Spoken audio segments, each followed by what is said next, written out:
টেস্টের পরে তাহলে কি এবার একদিনের ক্রিকেটেও শেষ হলো রোহিত যুগ? ইংল্যান্ড সফরের আগে সদ্য টেস্ট থেকে অবসর নিতে হয়েছে ভারত অধিনায়ক রোহিত শর্মাকে। তবে কথা দিয়েছিলেন একদিনের ক্রিকেট তিনি চালিয়ে যাবেন। ফলে 2027 বিশ্বকাপেও যে নেতা হিসেবে তাকেই দেখা যাবে মনে করা হচ্ছিল এমনটাই।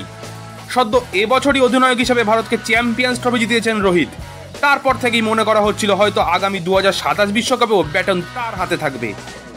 তবে এবারে একটি সূত্র মারফত জানা গেল, চ্যাম্পিয়ন্স ট্রফি জেতালেও ভবিষ্যতের কথা চিন্তা করে রোহিতম্যানকে আর নেতৃত্বে দেখতে চায় না ভারতীয় বোর্ড।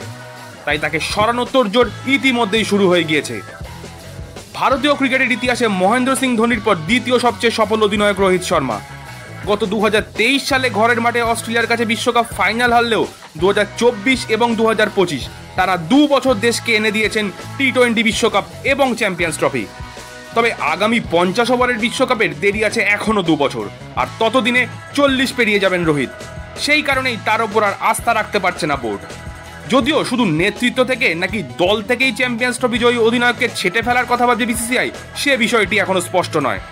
নেতৃত্ব চলে গেলে রোহিত দলের ঠাঁই পাবেন কিনা থাকছে সেই প্রশ্ন।